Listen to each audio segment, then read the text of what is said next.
ஒரு சராசரி மனிதனுடைய இயல்பு என்ன? இன்பம் வந்தால் துள்ளி குதிப்பான், துன்பம் வந்தால் சோர்ந்து போய் ஒரு மூலையில் உட்காந்துருவான். இவன் தான் சராசரி மனிதன். ஆனால் ஒருத்தன் இன்பம் வந்தால் அதுக்காக மகிழ்ச்சி அடையிறதில்ல, துன்பம் வந்தால் அதுக்காக சோர்ந்து போகிறதில்ல அப்படின்னு வச்சுக்கோங்க. அப்படி இருந்தால் அவன் சாதாரண ஆள் கிடையாது. ஒரு ஊரில் ஒரு ஞானி இருந்தார். அவரை தேடிட்டு ஒரு பெரியவர் வந்தார். ஐயா, ஞானத்தில் சிறந்த ஞானம் எது அப்படின்னு கேட்டாராம். இதுக்கு அந்த ஞானி என்ன பதில் சொன்னார் தெரியுமா? இன்பத்தினால மகிழ்ச்சி அடையாமலும் துன்பத்தினால சோர்வு அடையாமலும் இருக்கிறது தான் அந்த ஞானம், பெரிய ஞானம் அப்படின்னாராம். சரி சுவாமி, அப்படிப்பட்ட ஞானம் உங்களுக்கு எப்படி வந்ததுன்னு கேட்டிருக்காரு இவர். அதை நான் ஒரு கழுதைகிட்ட இருந்து கற்றுக்கிட்டேன் அப்படின்னாராம் அவர். இவருக்கு ஒன்றும் புரியல, ஒரு மாதிரியாக முழிச்சிருக்கிறார். இதை அவர் புரிஞ்சுக்கிட்டார். நீங்கள் நாளைக்கு காலையில் நம்முடைய ஆசிரமத்துக்கு வாங்க, புரிய வைக்கிறேன்னாராம். சரின்னு அவர் போயிட்டார். மறுநாள் காலையில் ஆசிரமத்துக்கு வந்து சேர்ந்தார். ஞானி அவரை கூப்பிட்டு உட்கார வச்சார். வாங்க, வந்து இப்படி உட்காருங்க, கொஞ்சம் நேரத்தில் இந்த வழியாக ஒரு கழுதை போகும், அதை கவனித்து பாருங்கன்னாராம். இவருக்கு இன்னமும் ஒன்றும் புரியாமல் போச்சு, ஒரே குழப்பம். இருந்தாலும் அந்த ஞானி சொன்னது மாதிரியே உட்காந்துருக்கிறார். கொஞ்சம் நேரத்தில் இந்த வழியாக ஒரு கழுதை போச்சு. அது முதுக நிறைய அழுக்கு மூட்டைகள், அதை சுமந்துக்கிட்டு போகுது. ஒரு செலவு தொழிலாளி அதை ஓட்டிகிட்டு போகிறார். கொஞ்சம் தூரத்தில் ஒரு ஆறு இருக்குது. அங்கே போய் துணியெல்லாம் சுத்தப்படுத்திக்கிட்டு சாயந்தரமாக திரும்பி இந்த வழியாகவே வருவாங்க. ஞானி சொன்னது மாதிரியே இந்த பெரியவர் அழுக்கு மூட்டையை சுமந்துக்கிட்டு போகிற அந்த கழுதையை கவனித்தார். கழுதை போயிட்டுது. அதுக்கப்புறம் ஞானியை திரும்பி பார்த்தார். இப்போ அந்த ஞானி சொன்னார், சாயந்தரம் வரைக்கும் நீங்கள் இங்கேயே இருக்கணும்னார். அதே மாதிரி இவர் இருந்தார். சாயந்தரமாக அந்த ஞானி சொன்னார், ஐயா, இப்போ கொஞ்ச நேரத்தில் அந்த கழுதை இந்த வழியாக திரும்பி வரும், அதையும் கவனித்து பாருங்கன்னார். இவரும் கவனித்து பார்க்குறார். கழுதை வந்தது. அது முதுகில் சலவை செய்யப்பட்ட துணி மூட்டை, அது பாட்டுக்கு சுமந்துக்கிட்டு போய்கிட்டு இருக்குது. பெரியவருக்கு ஒன்றும் புரியல, பொறுமை இழந்துவிட்டார். சரி சுவாமி, இந்த கழுதைக்கும் உங்கள் ஞானத்துக்கும் என்ன சம்பந்தம் அப்படின்னார். இப்போ அந்த ஞானி விளக்கினார். ஐயா, இந்த கழுதை இதே மாதிரி தினமும் காலையில் அழுக்கு மூட்டைகளை சுமந்துக்கிட்டு ஆற்றுக்கு போகுது, மாலையில் வெண்மையான சுத்தமான துணிகளை சுமந்துக்கிட்டு திரும்பி ஊருக்கு போகுது. காலையில் இது போகும் பொழுது முதுகில் அழுக்கு மூட்டைகளை சுமந்துக்கிட்டு போகிறோமேங்கிற வருத்தமும் அதுக்கு கிடையாது. சாயந்தரம் திரும்பி வரும்பொழுது சுத்தமான துணிகளை சுமந்துக்கிட்டு வர்றோமேங்கிற மகிழ்ச்சியும் அதுக்கு இல்லை. இதை பார்த்து தான் நானும் அது மாதிரி ஞானத்தை கற்றுக்கிட்டேன் அப்படின்னாராம். அதனால் யார் கற்றுக் கொடுக்குறாங்க அப்படிங்கிறத விட எதை கற்றுக்கிறோம் அப்படிங்கிறது தான் முக்கியம். ஒரு சினிமா பார்க்குறோம், ஒரு அருவி கொட்டுறது மாதிரி காட்சி வருது, தண்ணீர் வழியுது. படம் முடிஞ்சதும் பார்த்தீங்கன்னா அந்த திரை என்ன நனைஞ்சு போயாருக்கும். ஒரு தீப்பிடிச்சு எரியிற காட்சியே சினிமாவில் பார்க்குறீங்க, காட்சி முடிஞ்சதும் அந்த வெண் திரையே கருகி போயாருக்கும். படத்தில் வர்ற தண்ணீரும் நெருப்பும் அந்த திரையை பாதிக்கிறது இல்லை. நாம் அந்த திரை மாதிரி இருக்கிறதுக்கு கற்றுக்கணுமா. அந்த பக்குவம் வந்துவிட்டதுன்னா இன்பமும் துன்பமும் நம்ம எதுவும் செய்யாது. ஒரு சினிமாவை பார்க்குற வரைக்கும் சிரிக்கலாம், அழலாம். பார்த்துட்டு வெளியில் வரும்பொழுது அழுதுகிட்டே வரக்கூடாது. ஒருத்தர் வந்தார், அப்படி படம் முடிஞ்சு வெளியில் வரும்பொழுது அருவி மாதிரி கண்ணீர் சிந்திக்கிட்டே வரார். ஏன் சார், படம் அவ்வளவு சோகமா அப்படின்னு கேட்டார். இன்னொருத்தர், இல்லை சார், கூட்டம் ரொம்ப குறைச்சல் சார், மொத்தம் படம் பார்க்க வந்தவங்களே 15 பேர் தான் சார் அப்படின்னார் கண்ணீரை தொடச்சிக்கிட்டே. அதுக்கு நீங்கள் ஏன் சார் அழறீங்கன்னு கேட்டார் அவர். இந்த படத்தோட தயாரிப்பாளரே நான் தான் சார் அப்படின்னாரா இவர். தானத்தில் சிறந்தது எது அப்படின்னு ஒரு கேள்வியை கேட்டு, தானத்தில் சிறந்தது நிதானம் அப்படின்னு அதுக்கு ஒரு பதிலும் சொல்றவங்க உண்டு. நிதானம் ரொம்ப அவசியம், அதுவும் இன்றைய உலகத்துக்கு ரொம்ப அவசியம். இன்னைக்கு உலகம் ரொம்ப பரபரப்பாக போய்கிட்டு இருக்குது. பொறுமையாக இருக்கணும்னு நினைக்கிறவங்களால கூட அப்படி இருக்க முடியறதில்ல. பொறுமையை சோதிக்கிறது மாதிரி பல சம்பவங்கள், அதையெல்லாம் சந்திச்சே தீர வேண்டியிருக்குது. எங்கே போனாலும் கியூவில் நிற்க வேண்டியிருக்குது, எங்கே போனாலும் காத்துக்கிட்டு இருக்க வேண்டியிருக்கு. ஆஃபீஸ்லேயோ வீட்லேயோ கூட நீங்கள் நிதானமாக பொறுமையாக நடந்துக்க தெரியலன்னா உங்களுக்கு சிடுமூஞ்சி, முசுடு இப்படிலாம் பேர் வச்சுருவாங்க. அது உங்களுக்கு தேவையா? சரி, வாழ்க்கையில் பொறுமைசாலின்னு பேர் வாங்கிறதுக்கு என்ன வழி? முதல் பாயிண்ட், நீங்கள் நினைக்கிறது, எதிர்பார்க்கறது, செய்யறது எல்லாமே 100% கரெக்டாக நடக்கணும்னு ஆசைப்படக்கூடாது. எதுவாக இருந்தாலும் அதில் ஓரளவுக்கு தவறு நடக்கலாம் அப்படிங்கிறத எதிர்பார்த்தே இருக்கணும். ஓரளவுக்கு அதை அனுமதிக்கணும். ஒரு நண்பரை 6 மணிக்கு ஒரு இடத்துக்கு வர சொல்லியிருக்கிறீங்க, 6 மணிக்கு அவர் வரல, உடனே பொறுமை இழந்து நடந்துக்கக்கூடாது.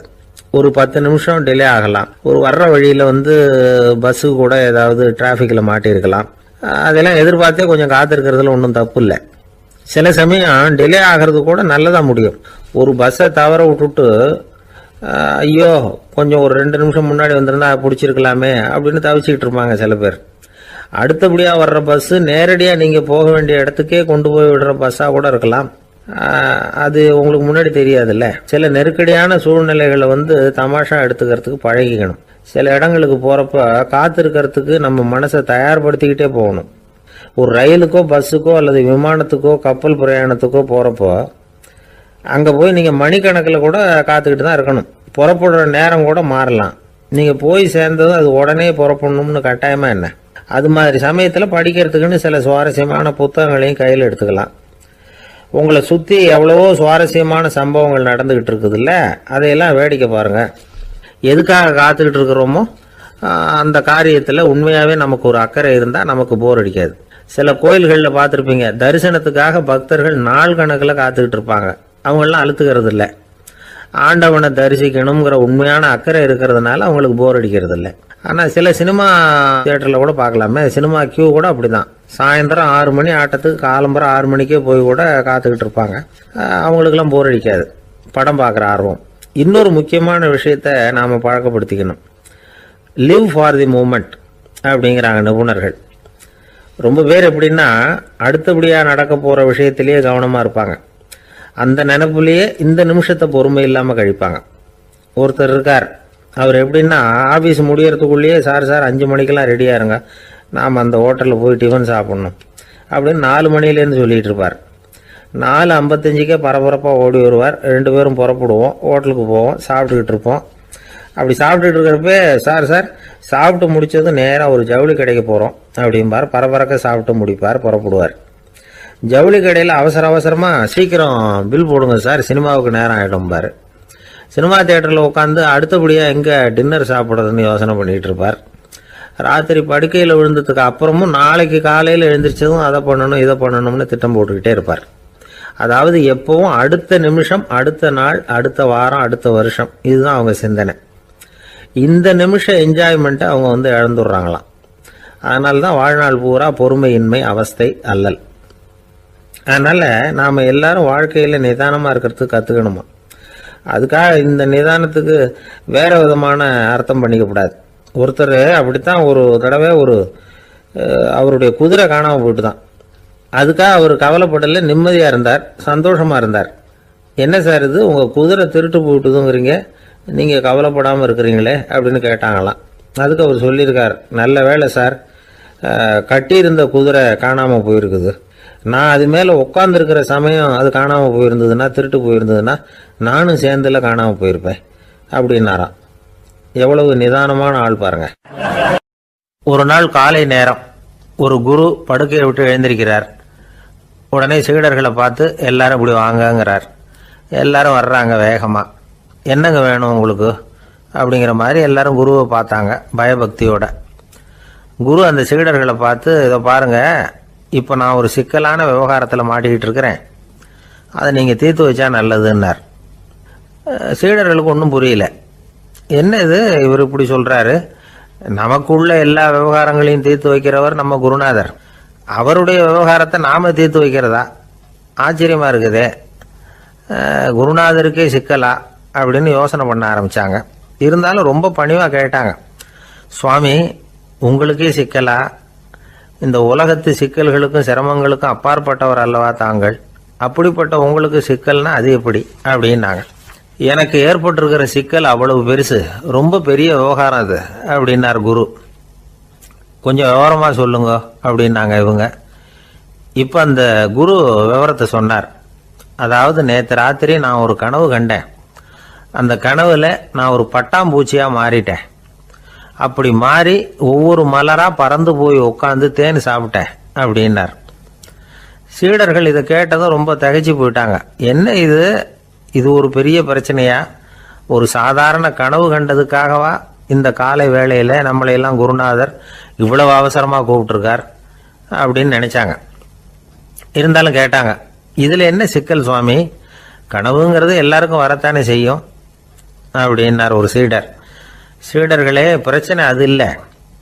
நான் இன்னைக்கு காலையில் கண்ணு முழிச்சு பார்த்தப்போ நான் நானாக மறுபடியும் மாறிட்டேங்கிறத தெரிஞ்சுக்கிட்டேன்.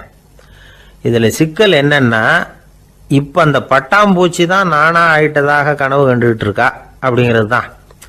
ஒரு மனுஷன் பட்டாம்பூச்சி ஆகிறதாக கனவு காண முடியுங்கிறப்போ அந்த பட்டாம்பூச்சியும் மனுஷன் ஆகிறதாக கனவு காண முடியும் இல்லையா? இப்போ எனக்கு யதார்த்த நிலை தெரியணும், எது நிஜம்னு தெரியணும். நேற்று ராத்திரி நான் கண்டது கனவா, அல்லது இது பட்டாம்பூச்சி கண்டுகிட்டு இருக்கிற கனவா? இதுதான் குரு கேட்ட கேள்வி. இதை கேட்டதும் சீடர்கள் ரொம்ப குழம்பி போயிட்டாங்க. சுவாமி, இது வரைக்கும் நாங்கள் தூங்குறப்ப பார்க்கறது கனவுன்னும் மூழ்கிட்டு இருக்கிறப்ப பார்க்கறது நனவுன்னு நம்பிக்கிட்டு இருக்கிறோம். இப்போ எங்களை ரொம்ப குழப்பிட்டீங்க, இதுக்கு பதில் சொல்ல எங்களுக்கு சக்தி இல்லை அப்படின்னு சொல்லிவிட்டாங்களாம். அதுக்கப்புறம் அந்த குரு சொன்னாராம், நினைவு தான் முக்கியமான அம்சம். முடிவு கட்டம்னா பகலின் நினைவுகளை விட இரவின் கனவுகளே ரொம்ப உண்மை. ஒருத்தன் தூங்க போனால் தூங்கிக்கிட்டே இருந்தால் அவன் காணும் கனவு பொய்ங்கிறத அவன் உணர மாட்டான். ஒவ்வொரு கனவும் காணும் பொழுது அது ரொம்ப உண்மையாக தான் தெரியுது. ஒரு கனவு கூட உண்மை இல்லைன்னு கனவுல தோன்றுவதே இல்லை அப்படின்னார் குரு. அகில வாழ்வு அத்தனையும் சொற்பனம் கண்டாய் அப்படிங்கிறார் தாயுமானவர். ஆகையினால நம்ம கனவுலேருந்து நாம் என்னைக்கு முழிச்சிக்க போகிறோம் அப்படிங்கிறது தான் ஒரு முக்கியமான கேள்வி. ஒருத்தர் வந்தார், காலில் கட்டோடு வந்தார். என்னங்க காலில் கட்டுன்னு? சார், நேற்று ராத்திரி தூக்கத்தில் எங்கள் வீட்டு கூரையில் ஏணியை சாத்தி வச்சு இறங்கினப்போ வழுக்கி விழுந்து காலை உடச்சிக்கிட்டேன்னார். உங்கள் வீட்டில் தான் ஏணியே கிடையாது சார் அப்படின்னு. உண்மைதான் சார், நான் கீழே விழுந்து முழிச்சுக்கிட்டதுக்கு அப்புறம் தானே ஏணி இல்லைங்கிறது எனக்கு ஞாபகம் வந்தது அப்படின்னார். சில பேர் ஆளை பார்த்தா 60 வயசு மாதிரி தோணும், உண்மையான வயசு என்னன்னு பார்த்தா 40 அல்லது 45. சில பேரை பார்க்கறதுக்கு 45 மாதிரி தெரியும், உண்மையிலேயே 65 தாண்டி இருப்பாங்க. ஒரு மனிதனுக்கு 2 வகையான வயது உண்டுங்கிறார் ஓஷோ. அதாவது உடம்புக்குன்னு ஒரு வயசு, மனசுக்குன்னு ஒரு வயசு. முதல் உலக மகாயுத்தம் நடந்தது இல்லையா, அது முடிஞ்சதுக்கு அப்புறம் முதல் தடவையா மனிதனின் மூளை வளர்ச்சியை பற்றி மனநல வைத்தியர்கள் ஒரு கணக்கெடுப்பு சோதனை நடத்தினாங்களாம். அது வரைக்கும் மனிதனுக்கு 2 வகையான வயது உண்டுன்னு யாரும் சிந்திச்சதே இல்லையா. அந்த உலக மகாயுத்தம் முடிஞ்சதுக்கு அப்புறம் மனிதனுடைய சராசரி மனதின் வயதை கணக்கிட்டு பார்க்கும் பொழுது அவங்களுக்குலாம் ரொம்ப அதிர்ச்சியாக இருந்துதான். ஏன்னா அது ரொம்ப பின்தங்கிய நிலையில் இருந்திருக்கு, வளர்ச்சி அடையாத நிலையில் இருந்திருக்கு. அவங்க கண்டுபிடிச்ச பிரகாரம் அப்போ மனசோட சராசரி வயசு என்ன தெரியுமா? 14. அப்படின்னா பார்த்துங்க, உடல் ரீதியாக ஒருத்தரோட வயசு 70 கூட இருக்கலாம், ஆனால் மனசோட வயசு 14 தான். இதுக்கு நேர்மாறாக அமைஞ்சு போச்சுன்னு வச்சுங்க. அதாவது ஒருத்தருக்கு உண்மையிலேயே 14 வயசு, அதாவது உடலோட வயசு 14, அவரோட மனசின் வயசு 70ன்னு வச்சுக்கோங்க. இப்படி அமைஞ்சுட்டுதுன்னா அவர் சீக்கிரம் ஞானத்தன்மை அடைஞ்சிருவார் அப்படின்னு அர்த்தம். இப்போ நமக்கெல்லாம் உடம்போட வயசு மனசோட வயசு ரெண்டும் ஒன்றா இருந்துட்டா அதுவே போதும், அதுவே பெரிய விஷயம். இப்போ எமர்சன் கிட்ட போய் ஒருத்தர் கேட்டாராம், உங்கள் வயசு என்ன அப்படின்னு.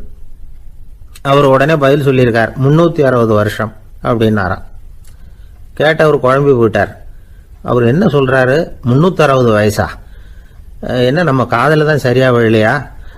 எமர்சன் எப்பவும் உண்மையை பேசுகிற ஒரு சிறந்த அறிவாளி, அவர் இப்படிலாம் பொய் சொல்ல மாட்டாரே அப்படின்னு ஒரு யோசனை பண்ணிக்கிட்டே இவர் மறுபடியும் அவர் கிட்ட போனாராம். ஐயா, நீங்கள் சொன்னது சரியாக என் காதில் விழலை, அதனால் மறுபடியும் கேட்குறேன், உங்கள் வயசு என்ன அப்படின்னாராம். எமர்சன் மறுபடியும் சொல்லியிருக்கிறார், 360 வருஷம்னு. வந்தவருக்கு உண்மையிலேயே அதிர்ச்சியாக போட்டுது. அதுக்கப்புறம் மெதுவாக ஆரம்பிச்சாராம், ஐயா, நீங்கள் சொல்கிறத என்னால் ஏற்றுக்க முடியாது. எப்படி பார்த்தாலும் இப்போ உங்களுக்கு வயசு ஒரு 60க்கு மேலே இருக்காதுன்னு நினைக்கிறேன் அப்படின்னாராம். நீங்கள் சொல்கிறது சரிதான், அது என் உடம்போட வயசுன்னாராம் எமர்சன். அப்படின்னா ஏற்கனவே நீங்கள் சொன்னது அப்படின்னு கேட்டிருக்காரு, அது என் மனசோட வயசு அப்படின்னாராம். நம்மளை பொறுத்த வரைக்கும் அறிவு தூசு படிஞ்சிருக்கு, அது மாதிரியே அன்பும் மாசுபட்டிருக்கு. இது ரெண்டையும் சுத்தம் பண்ண வேண்டியிருக்குது. அப்போ தான் நாம் சரியான வயசில் வாழ முடியும். ஒரு ஆசாமி இருக்கிறார், அவருக்கு உடம்போட வயசு அதிகம், மனசோட வயசு ரொம்ப குறைச்சல், குழந்தை மாதிரி. அவர் ஒரு ஆஸ்பத்திரியில் படுத்திருக்கிறார். நர்சம்மா எல்லாருக்கும் மருந்து கொடுத்துட்டு போகிறாங்க. கொஞ்ச நேரம் கழித்து திரும்பி வந்தாங்க. அப்போ இவர் அந்த அம்மாவை கூப்பிட்டு சொல்கிறார், இதை பாருங்கள் சிஸ்டர், நீங்கள் எல்லாருக்கும் சின்ன சின்ன மாத்திரையாக கொடுத்துட்டு எனக்கு மட்டும் நீளமான மாத்திரையாக கொடுத்துட்டீங்க. முழுங்கிறதுக்கு ரொம்ப கஷ்டமாக போச்சு. இனிமேல் எனக்கும் சின்ன மாத்திரையாக கொடுங்க சிஸ்டர் அப்படின்னாராம். அந்த அம்மா உடனே அதிர்ச்சி ஆகி தலையில் அடிச்சுக்கிட்டாங்களாம். நான் கஷ்டப்பட்டு மாத்திரையை மூங்கினத்துக்கு நீங்க ஏமா தலையில தட்டிக்கிறீங்க அப்படின்னு கேட்டிருக்காரு இவர். இதுக்கு அவங்க சொல்லியிருக்கிறாங்க, நான் உங்களுக்கு கொடுத்துட்டு போனது மாத்திரை இல்லைங்க, அது தெர்மாமீட்டர் அப்படின்னாங்களாம். எனக்கு அதிர்ஷ்டமே இல்லை சார் அப்படின்னாரு ஒருத்தர். ஏன் அப்படி சொல்றீங்கன்னு கேட்டோம். வியாபாரம் பண்ணலாம்னு ஒரு கடை வச்சேன், வேண்டிய போட்டவங்க கூட என் கடையில் எதுவும் வாங்க மாட்டேங்கிறான், எல்லாரும் அடுத்த கடைக்கு தான் போறான் அப்படின்னு சொல்லி ரொம்ப அழுத்துக்கிட்டார். இதுக்கு போய் அதிர்ஷ்டம் இல்லைன்னு சொல்லாதீங்க, வாடிக்கையாளர்களை கவர்றது எப்படிங்கிறது உங்களுக்கு தெரியல, அதுதான் குறை அப்படின்னும். சார் உங்களுக்கு தெரிஞ்ச அந்த ரகசியத்தை எனக்கும் கொஞ்சம் சொல்லி கொடுங்களேன் அப்படின்னார். சரி உங்க காதை இப்படி கொடுங்க அப்படின்னு சொல்லி அது சம்பந்தமா பெரிய வல்லுநர்கள் சொல்லி இருக்கிற கருத்துக்களை அவர்கிட்ட சொல்ல ஆரம்பிச்சோம்.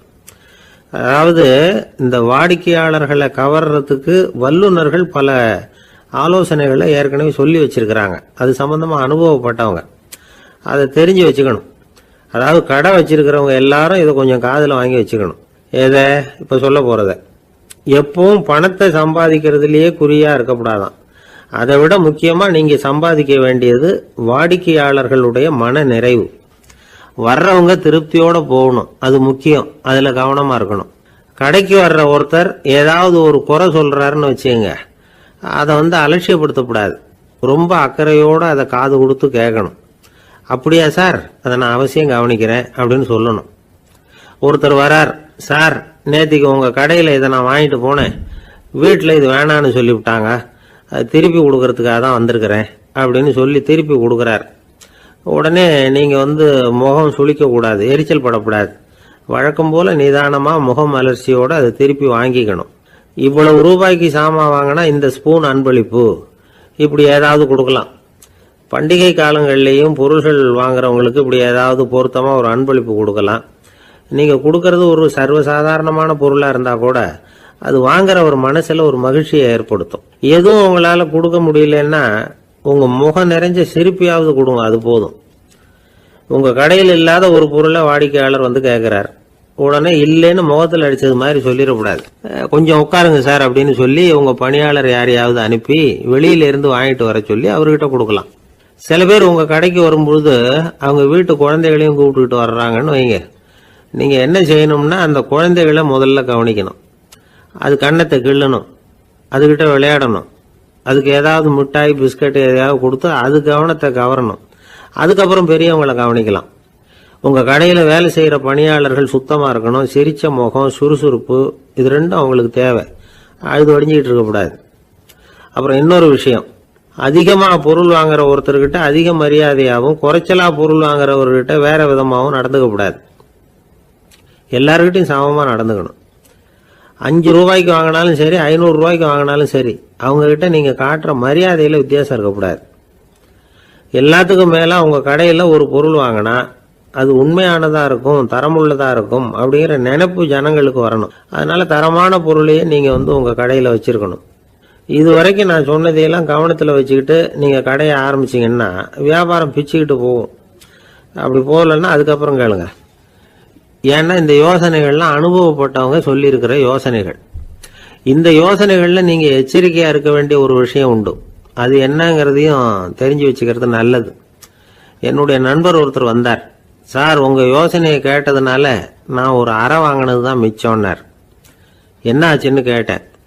எங்க கடைக்கு ஒரு பெரிய அம்மா குழந்தைய தூக்கிட்டு வந்தாங்க சார், உங்க யோசனைப்படி அந்த குழந்தையோட கண்ணத்தை கிள்ளணும்னு முயற்சி பண்ணினேன். திடீர்னு அந்த நேரம் பார்த்து அந்த குழந்தை தலையை குனிஞ்சுக்கிட்டுது.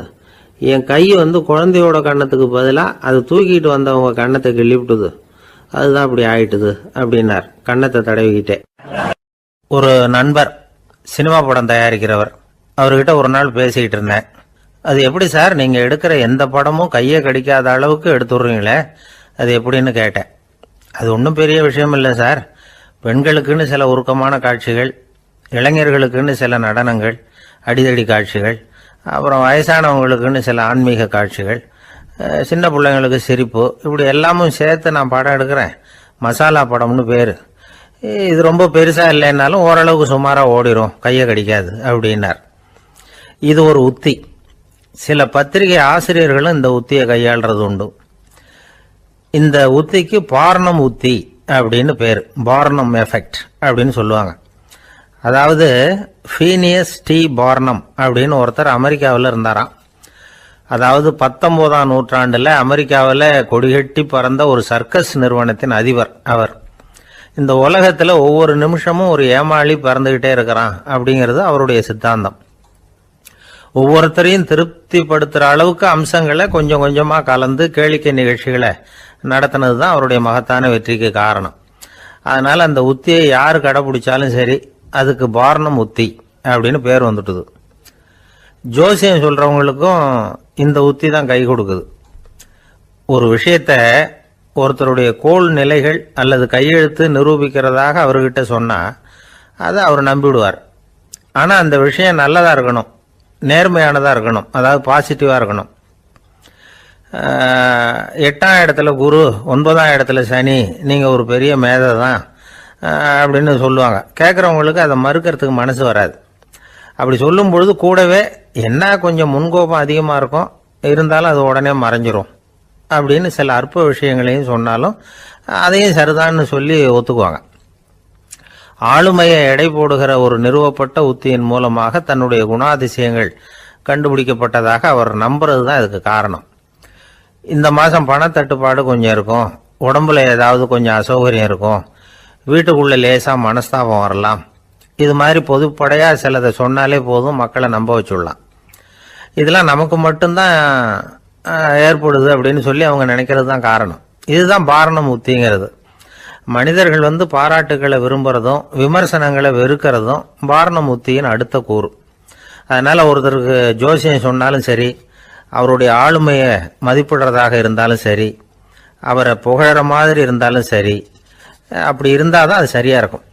சாதகமான விஷயங்களை அதிகமாகவும் பாதகமான விஷயங்களை நாசூக்காகவும் சொன்னால் மக்கள் அதை நம்பிடுவாங்க.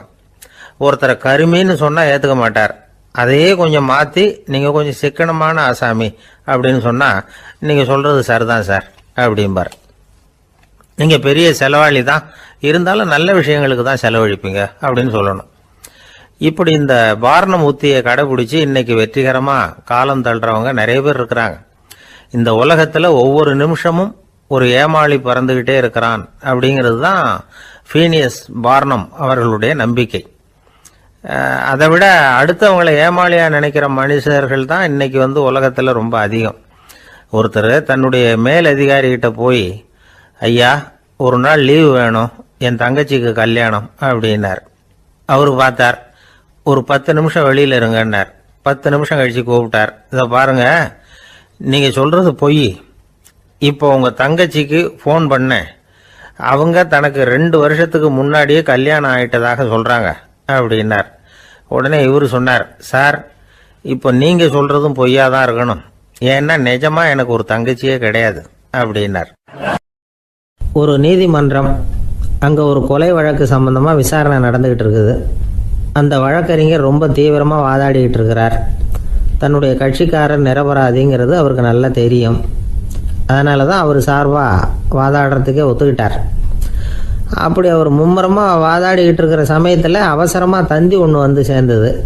அதை வாங்கி படித்து பார்த்தார். அதுக்கப்புறம் அதை மடித்து தன்னுடைய கோட்டு பையில் வச்சுக்கிட்டு தொடர்ந்து வாதாட ஆரம்பிச்சிட்டார். பேசி முடித்தார். அதுக்கப்புறம் அங்கே கோர்ட்டில் இருந்த சக வக்கீல்கள் அவர்கிட்ட வந்தாங்க.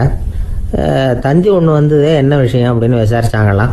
அப்போ அவர் சொல்லியிருக்கிறார், ஊரில் சிகிச்சைக்காக போயிருந்த என்னுடைய மனைவி இறந்து போனதாக தந்தி வந்திருக்குது அப்படின்னாராம். மற்ற வக்கீல்களுக்கு அதிர்ச்சி. என்னங்க இது, மனைவி இறந்ததை விட கேஸு முக்கியமாக உங்களுக்கு அப்படின்னு கேட்டிருக்கிறாங்க.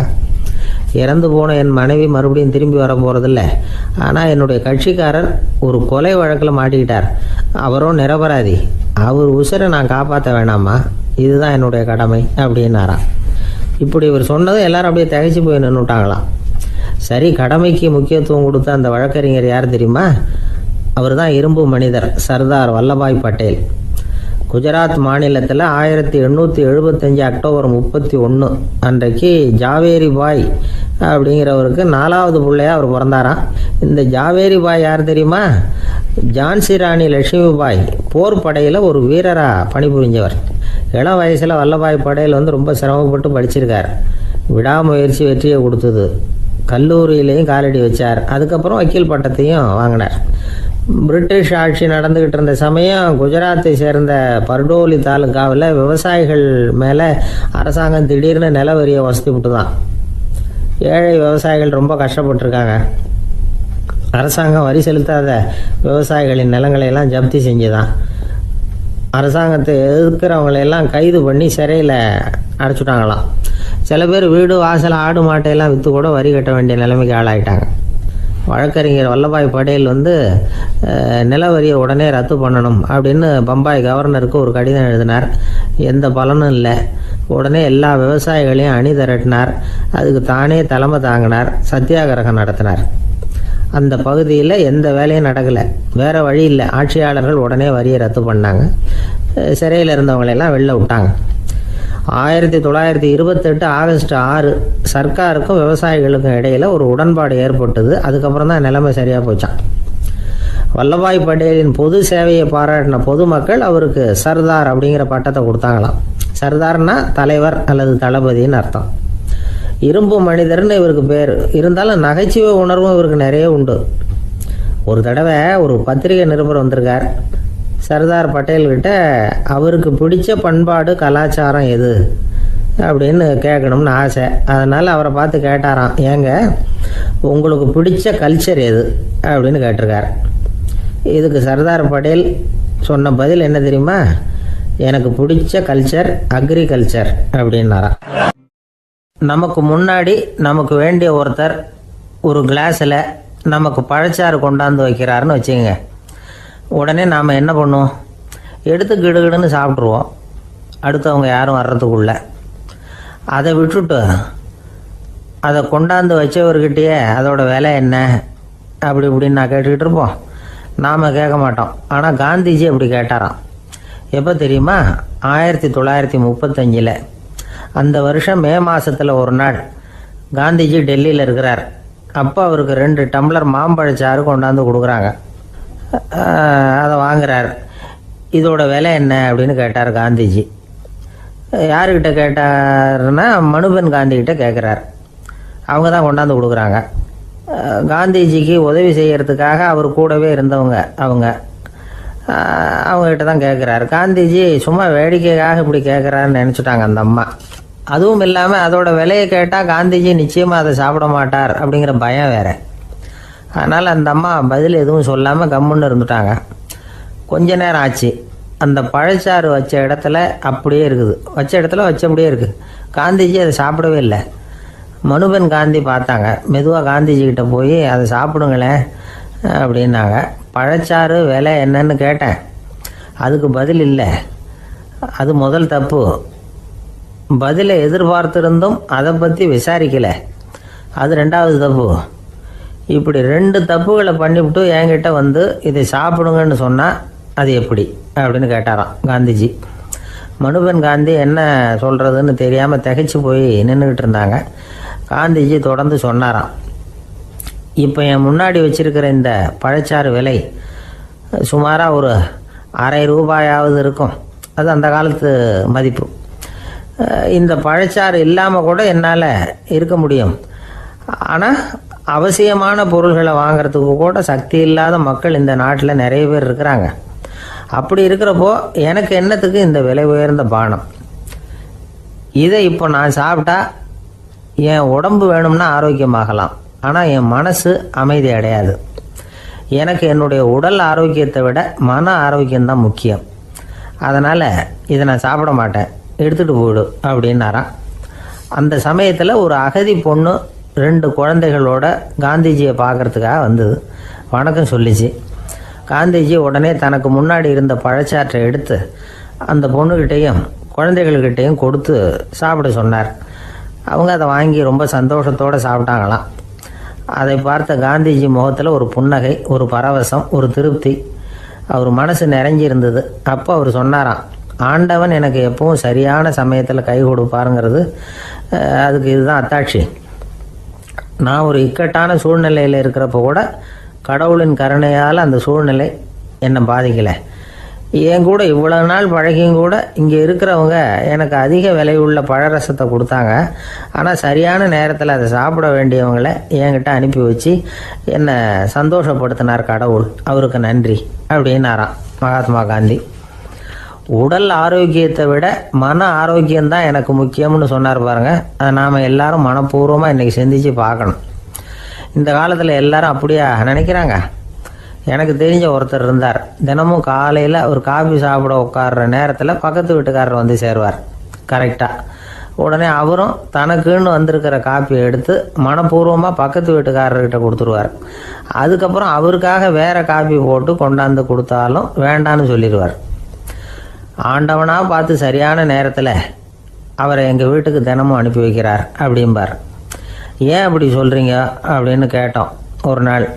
அதுக்கு அவர் சொல்கிறார், எனக்கு என்னோட உடல் ஆரோக்கியம்தான் முக்கியம். இதை கடவுள் புரிஞ்சுக்கிட்டு